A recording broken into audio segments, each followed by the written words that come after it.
Hi అండి, నమస్తే. ఎలా ఉన్నారు? నేను చాలా బాగున్నాను. ఇప్పుడు సమ్మర్ కదా, పిల్లలు ఇంట్లోనే ఉన్నారు. చికెన్ కర్రీ కావాలని అడిగారు.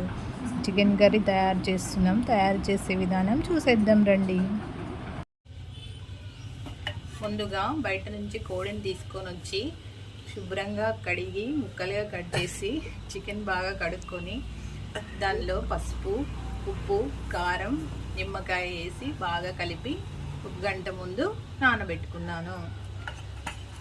ఇప్పుడు కర్రీ చేసుకోవడానికి కావాల్సిన ఇంగ్రీడియంట్స్: పెద్ద ఉల్లిపాయ, జీలకర్ర, ఉప్పు, కారం, అల్లం వెల్లుల్లి పేస్ట్, గరం మసాలా, ధనియాల పౌడర్, కొత్తిమీర. కాబట్టి ఇంట్లో బాగా వేడిగా ఉందని స్టవ్ని బయట పెట్టుకొని వంట చేస్తున్నాము. ముందుగా స్టవ్ వెలిగించి గిన్నె పెట్టుకొని అందులో కర్రీకి సరిపోయినంత ఆయిల్ని వేసాను. ఆయిల్ని వేసిన తర్వాత జీలకర్ర వేసుకొని ఉల్లిపాయలు వేసుకొని వాటిని బ్రౌన్ కలర్ వచ్చేంత వరకు ఎర్రగా వేయించుకోవాలి. ఇప్పుడు ఉల్లిపాయలు బాగా వేగిపోయినాయి కదా, అల్లం వెల్లుల్లి పేస్ట్ వేసుకోవాలి.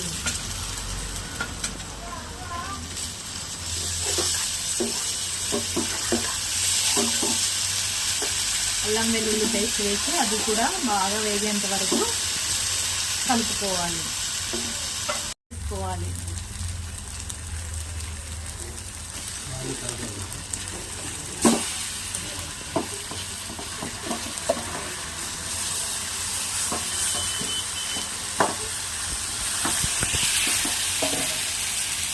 చికెన్ వేసుకొని బాగా కలుపుకోవాలి.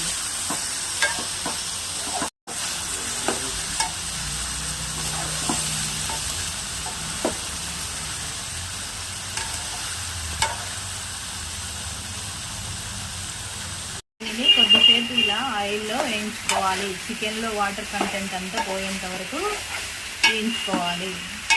కొంచెం సేపు ఇలా మూత పెట్టి మగ్గనివ్వాలి.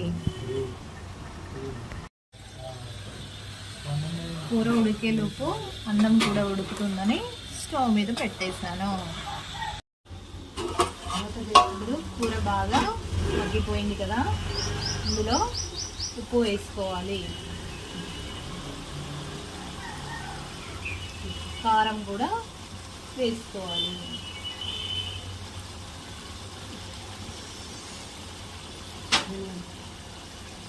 ధనియాల పౌడర్ వేసుకోవాలి. నాకు సరిపోయేంత ఉప్పు, కారం నేను వేసుకున్నాను. మీరు ఇంకా స్పైసీగా తినే వాళ్ళైతే ఇంకా కొంచెం ఉప్పు, కారం వేసుకోండి.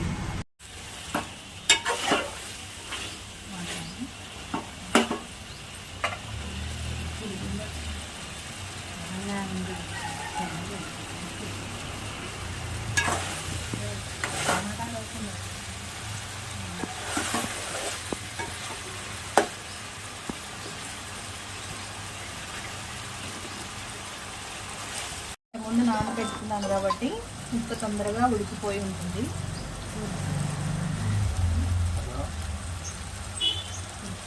ఉడికిపోయింది. గ్రేవీ కోసం కొంచెం వాటర్ని యాడ్ చేస్తున్నాను.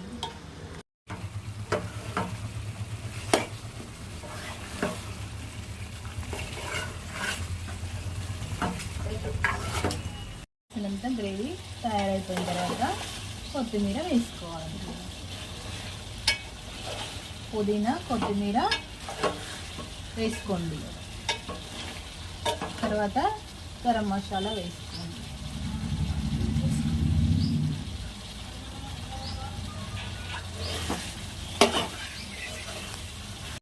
బాగా కలుపుకొని 1 మినిట్ తర్వాత స్టవ్ ఆఫ్ చేసుకోండి. చికెన్ కర్రీ రెడీ అయిపోతుంది.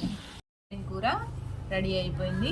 చూసారు కదా, ఇందాక నేను కర్రీ ఉడికేటప్పుడు అన్నం కూడా స్టవ్ మీద పెట్టాను, అది కూడా రెడీ అయిపోయింది.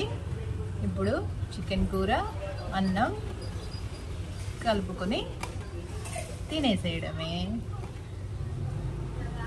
నచ్చినట్లయితే లైక్ చేయండి, సబ్స్క్రైబ్ చేయండి, ఇంకా మీ ఫ్రెండ్స్కి కూడా షేర్ చేయండి.